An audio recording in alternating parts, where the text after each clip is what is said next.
Hey nerds, Farmer Jesse here. Welcome to Growers Daily, your daily dose of ecological farming insight. It is Friday, April 3rd, 2026, and today we will discuss if the farmer's market is the right place to start farming. We'll check in on our pedal-powered root washer. We'll check in on the birdies as well with Hope, and it is Feedback Friday, so let's do it.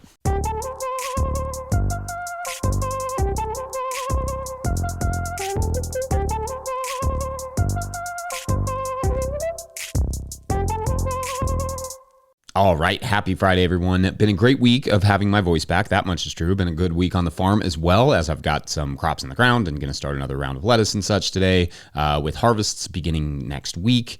Feeling good about all that, about that whole spring thing. Feeling good about getting a little rain as well. I do wish the wind would chill, but such is this time of year. Also, the heat could calm down a bit too. Not a good sign if we continue on this trajectory this year for it to be so warm so early. As the spring ramps up for you all, however, we would love to see your 20-second farm video clips, so you can send those along to farmermike@no-tillgrowers.com. Easiest way to do that is just upload it to Dropbox or Google Drive and share it with Mike, and Mike will share it here. Love seeing those. Anyway, it is Friday, which means Feedback Friday, where we explore what you all were saying about this week's topics. On Monday, we did a whole eggplant breakdown and discussed using the lawn for mulch. At Christy Pollock wrote, quote, "Glad to hear your voice is better. Thanks, Christy. Long may it continue." Funny, in my garden here in North Germany, the flea beetles stick to the DK Bohnen. I probably got that right, the fava beans, and radishes, sometimes green beans. The only pest I get is the potato beetle and maybe some sort of bacterial wilt, but maybe just marginal temperature. Oh, and the huge grasshoppers like to hang out in them and the peppers. I do have something that munches the sweet pepper leaves, slugs, get the fruit starting with the dried out flower remnants on the top, end quote. Good stuff. And yeah, slugs can be a pepper problem for some growers for sure. A bit like little hopping deer, grasshoppers are an interesting one because they are the worst for us in a drought. If the grass is stale and dry, they will find the garden for a snack. Again, like the deer do. Otherwise, the grasshoppers mostly leave us alone, but I get that. That one can be devastating. At GCC said, quote, "Grafted eggplant is a must in my cool climate. They're just too heat loving. I was shocked at the yield of the grafted plants after Pity, I think maybe my pitiful, own root plants for a year. It's one way to reduce how hot it actually needs to be for growing them. Added cost or work, though. Same with the watermelons," end quote. Yeah, in fact, I've never grafted either of those crops, and my continued failures with cucumber grafting don't give me a lot of hope for watermelons, but good to hear it's worked for you. Maybe worth a try at some point. You know how I love me some watermelon juice. Truly, I cannot wait for watermelon season. Unrelated to any of the topics, at Wendy Eames writes, quote, "I mean this sincerely. Thank you for staying a human channel. I watch two channels regularly, one being yours. The other channel has started using a AI-generated music throughout. The songs describe what is happening in the video. It's very irritating. It's like a bad Monty Python skit or being in preschool. So really, thank you, end quote. You got it. You're welcome. No AI stuff here. Just Mike and I and some bad jokes. That's a promise. I mean, especially the bad joke part. But yes, I feel like at some point I'm just going to stop going to places like Instagram because the amount of AI videos and such is just making it absolutely worthless. Well done, tech bros. Way to ruin your own products. On Tuesday, we asked if agriculture was the biggest mistake in history. Speaking of biggest mistakes. Plus, we talked greenhouses and cold frames and the mighty useful auger bit. Honestly, I could probably get a week of topics out of the comments on the agriculture stuff alone. The comments said a lot about who we are as a society and the diversity of opinions folks have on this topic who watch this show, which is fun to see. Philip Flom wrote, quote, "In terms of was agriculture a mistake, it's worth keeping in mind it brought us beer," end quote. Indeed it did. And in fact, some historians have argued that beer was part of what led to agriculture and not the other way around. Harvested wild grains left in the rain in a basket, ferment over the course of a week, et voila, you get a buzz and immediately realize the value in trade, in drinking, etc. And because harvesting wild grass seeds, for some sort of beer is slow and not as fruitful, grain production was born. At Rebecca W. stirred the pot nicely with this, quote, "Interesting food for thought. Etymologically," that's a fun word to say, "the word translated as fruit in the Bible, as in the forbidden fruit, is a word that referred specifically to a grain in summer or sumer." I'm not sure how you say that. I theorize, therefore, that the knowledge of good/evil, i.e. the dualistic view of the world, originates with the dawn of agriculture in that part of the world, end quote. I mean, that's kind of an interesting idea. The seeds are the fruit of grass flowers, so At Domgom the Father said, quote, yeah, civilization was a mistake, end quote. I don't know if this is sarcasm or not. I assume it is, but I think it's perfectly okay to ask, did we goof? Millions of people die of starvation and or malnutrition every year all over the world. The planet is headed towards irredeemable biodiversity loss, ecosystem collapse, desertification, etc. I guess civilization, agriculture, all these are simply whatever you make them into. And right now we've made them into an unsustainable mess that is going to drive humans to extinction. I mean, the Fertile Crescent, the literal birthplace of civilization, isn't exactly thriving ecologically, agriculturally, in terms of stability, but it is a good reflection of where much of the world is heading.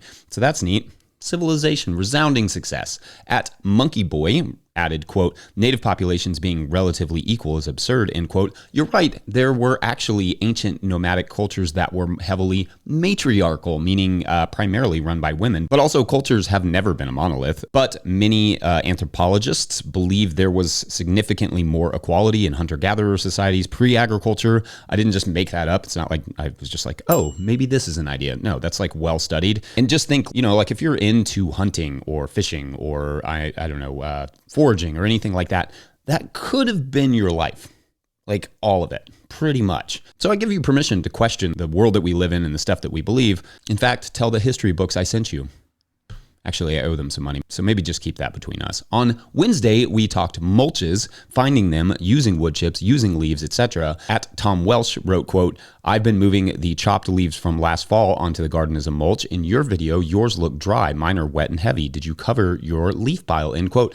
So no, I actually didn't cover it. They're just still dry. Was a drier winter a little bit, so that's maybe part of it. But also, our leaves never really break down that much over the winter unless I add a lot of water, and maybe that's just because of the mix of oaks and sycamores and stuff that are really thick. Not sure. But unless I add a lot of water and some nitrogen, they don't really break down. By midsummer, if I left them that way with the amount of rain we usually get in the spring, they'd probably break down more, but not over the winter. They just stay pretty dry. And one thing I should add is I broke one of my own rules with the leaf mulching that I did this week, which is that they need a little weight on top of them to keep them from blowing away. So today, the plan is to, so long as it stops raining, to fill in some of the gaps and just sprinkle a little of the compost that we have over top to weigh those leaves down and keep them right on the top. Like they're kind of on the surfaces, but the ridges of all those potato things, it's kind of blown off a little bit. At Hope of Dawn wrote, quote, I'm really surprised you didn't mention chip drop for wood chips. That's been my go-to for several years, end quote. And yeah, I probably should have back in the day when I did that episode. The reason I didn't is that it just hasn't really worked for us. So I don't really think that much about chip drop, but we've tried it for years and just never gotten chips, which I think is common in rural areas somewhat. So, but yeah, no harm in signing up for that. I mean, as far as I know. Then on Thursday, we sped up onion planting, talked celery leaf curl, and pillbug / roly-poly management and crop planting. Not a ton of comments that day, which of course means I said everything that I needed to be said on those subjects naturally. But Corvid Ravenscroft said they went to Dan Brisebois' talk at the OSU Small Farmers Conference last month and seconded my recommendation to look into his crop planting strategies. Crop planting is just very hard in the first few years, especially if you don't have a ton of growing experience. But again, once the markets are in place and you have some of your own data to work with, it gets a lot easier. Sometimes time is the best ingredient for a good crop plan. Anyway, thanks as always for all the good insight this week, friends. It's been a fun first week of having the full voice back, and I appreciate you all hanging in there with me while the voice recovered. Anyway, we're going to take a quick break. When we come back, we're to start with marketing and a little update on the foot-powered root washer, but not at the same time. I don't think. We could try that. We won't try that. BRB. Today's episode is brought to you by Grown By. Grow smarter with Grown By, the farmer-owned cooperative. Grown By is the platform for online sales of everything, custom and traditional CSAs, halves of beef, flower bouquets, wholesale to restaurants, and now Grown By supports in-person sales too. Their new app, Grown By Register, you can supercharge your market and farm stand, finally bringing together your online and offline sales and customer data. Grown By is proud to make local food accessible by processing SNAP benefits online and in person right within the app. Grown By helps you put your best food forward. Schedule a demo at coop.grownby.com/no-till. That's coop.grownby.com/no-till. All right, back to the show. If you, the listener or viewer, are enjoying this podcast, getting even a small amount of value from it, consider supporting our work over at patreon.com/no-till-growers. I will try to get to questions from everywhere that questions come in, but I will always get to your Patreon questions. Now, what I'm going to do for the next couple of weeks is answer 2 Patreon questions in this middle segment to catch up after 3 voiceless weeks because we're a little bit behind. So today's first Patreon question comes to us from Patreon member James Webb, who writes, quote, I am a first-year market farmer just getting established this year and have found many of your videos extremely helpful. Any considerations or prior videos you can point me towards in order to establish a restaurant customer base, or should I just focus on growing for the first year and not so much of the sales, end quote. All right. Thank you. And although we have definitely done several segments on selling to restaurants and no doubt could put a good compilation together at some point on that subject, I don't generally think it's the best place to start unless you have a decent amount of growing experience. Not saying it can't work, but restaurants are big on consistency, so you have to make sure you know what you're doing. Otherwise, a first meh impression may be hard to shake later on. So yes, in general, I recommend starting at a farmer's market. There is just so much less pressure to perform while you spend that time developing your growing chops. What's nice about a farmer's market is that there is not necessarily any specific expectation from customers. You bring what you have, and if you don't have something available that you had hoped to, it's not really a big deal. Only you know that X crop didn't succeed, and you don't have a chef annoyed with you because they have to scramble to replace the produce they were expecting to get. Now, does that mean that you should not start dabbling in restaurant sales? No way. Feel free to just start touching base, maybe bring a few samples, see what they're looking for, build a rapport. But in general, until you have a lot of growing experience, I feel like the farmer's market and or farm store are really the best starting points. Things like restaurants, CSAs, they're just more complex and they just require more experience. So thanks, James. Great question. And apologies for how long it took me to get to it. Stupid voice. All right. Our second Patreon question comes to us from Kaylin Gruber, who writes, quote, hey, Jesse, I recently watched a video from 4 years ago where you were trialing a foot pedal root washer. I'm wondering if we could get an update on how that worked out and if you are still using it. Were any adjustments made, end quote. All right. Great question, Kaylin. So we do still use it, but because we stopped doing the farmer's market 2 years ago, we don't use it quite nearly as much as we used to. So I haven't done a whole lot of improvement to it that I had planned to do because we just, it just dropped in priority. However, here are some things I will say. Since that video, we did extend it about 6 inches from the wall because it's just hard to reach under the sprayer when it's so close to the wall. 2, we did add a small catchment tank that leads to a flower bed that's not in a great place to really, reuse the water, but at least that way the gravel underneath of the foot sprayer is not becoming a pond every wash day. That's not very fun. 3, it's a very wet job. We had planned to put a little screen of some sort that would be adjustable to height that would block your body from getting absolutely soaked right in front of it, but we haven't done that, so we just wear our Grundens and that works. 4, using a black poly pipe would be better than the PEX pipe we used, but the PEX pipe this feels like it's some sort of weird tongue twister, but the PEX pipe has held up pretty well, largely because it's not in the sun. PEX is not UV treated, so the black UV treated stuff would be better. 5, I always wanted to put a split on there so that I could also, attach another hose for washing bins, because sometimes it's just nice to have, like a hand option there without dragging a hose over there. Because there's already a hose there. Just something flexible that I could move around and spray off bins or wash random things, or maybe even a softer nozzle for things like radish greens so they don't get damaged. Otherwise, in terms of efficiency, it has absolutely had the intended effect, 100%, but like all tools, it could always be improved upon. So I hope that's helpful. Otherwise, we're going to take one more quick break, and when we return, we will be returning for the birds. Can't wait. Love me some birds. All right, be right back. Today's episode is brought to you by Good Agriculture. Good Agriculture handles farm bookkeeping and tax filing, so there is no scrambling at tax time. They keep your books clean and up to date and show you where your farm's finances stand. If you're behind, they'll get you caught up. They also help farmers find funding and stay ahead of grant deadlines. You run the farm, they help the business. Learn more at goodagriculture.com/info. That's goodagriculture.com/info. Today's episode is brought to you by Rimmel Greenhouses. Whether it's tomatoes to market, flowers in the spring, or your family's harvest, growing in a greenhouse protected from the weather provides the right environment that you need for a harvest that you can count on.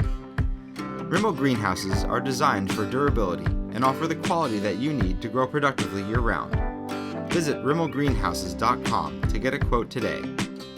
If I may editorialize for a second, I own a Rimmel tunnel. I love it. We built it ourselves, and I really appreciated the quality of the tunnel as well as the customer service we received in the process. So make sure to check them out.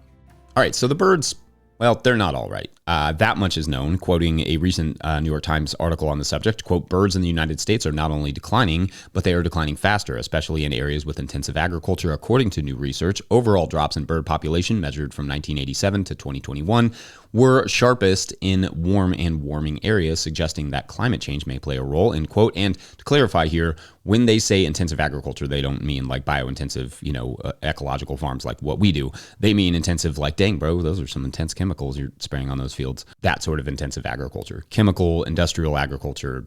We've had this conversation in regards to birds more than once on the show. And anyway, we don't have to hash that out, all the statistics here. We're losing bird species. We're losing populations of those species. We're just losing birds by the boatload. And that sucks. That sucks for natural pest protection. That it sucks for biodiversity. It sucks for ecosystems. It just sucks for birds and bird lovers like myself. But one of the things that stuck out to me reading that article, and really anytime I read papers on bird declines, is bugs. We just don't have enough bugs for the birds anymore. Going to quote that Times article by Katrin Einhorn again, quote, in 2023, a study on European birds found that agricultural intensification, in particular pesticides and fertilizer use, was the main driver for most population declines, especially in birds that ate invertebrates such as insects. Many scientists believe that trouble in the insect world, where declines are much harder to quantify, is creating trouble for birds. Most terrestrial bird species in North America depend on insects at some point in their life cycles,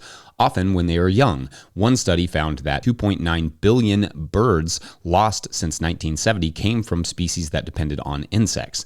Those that did not rely on insects actually increased by 26 million in a 111-fold difference, it found. So I'm just going to read that one sentence again. One study found that 2.9 billion birds lost since 1970 came from species that depended on insects, like bugs. So that's just like a wild reality. We are seeing a loss of bugs, and with a loss of bugs, a loss of birds. Now, there are other reasons that birds are in decline. For instance, they straight up run into glass buildings and at alarming numbers, with estimates as much as 1 billion birds per year dying, that sort of surprise death. Birds getting eaten by cats, not my cat, of course. She's old and lazy and a princess, but definitely other cats, mean ones. But the loss of bugs is always something I think about because, hey, we as growers can all actually have a pretty immediate effect on that one. Everyone listening here can plant some flowers, if even on like a small windowsill, to feed some buggies, so the buggies can feed the birdies. I'm not saying we can save millions of birds that way, but we could save some, and the beauty is that we might also get a load of garden benefits from it. Also notably, as we learned when we spoke to Becca Radomski-Bish with the Cornell Lab of Ornithology in June of last year, we've lost a boatload of grassland bird species, mowing for hay, in other words, but also just road-to-road agriculture has taken a number of birds from us, giant lawns, etc. Those things, anywhere we're not leaving tall grass for them to survive and breed in, we're losing those species. I somewhat pride myself on the fact that our farm has had 3 years running where I've heard the bobwhite quail in our wild back acreage. And although I'm sure that area sort of drives our neighbors nuts because of how wild I keep it, I feel proud to have a less kempt area that I now mow only well after the breeding season because, just bobwhite quails. It's a disappearing thing that we have on our farm because of the way we're managing it. The number of wildflowers back there has also, blossomed, providing birds not only with habitat, but food for insects. So maybe those of us with acreage can find little, patches here or there to keep just a little bit wilder this year as well. Anyway, I love when doing our part is so incredibly simple and fun. So I hope you all are inspired to save some birds this year like I am by helping the bugs. I love bugs. I love birds. I don't want to see a world where we just have a handful of bird species left. I want to see a world where the bird species that ornithologists and bird watchers consider rare are no longer that rare.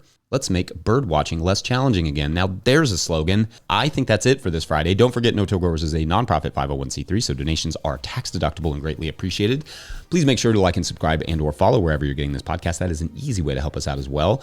Enormous thank you to all of our show sponsors. And if you'd ever like to sponsor this show, you can reach out to Farmer Michelle at notillgrowers.com. Huge shouts to Willie Breeding for the theme music, Mike Hilbert for the production help and editing, and my wife Hannah for absolutely everything in the world. Also, shouts to Epidemic Sound for the background music that you can hear.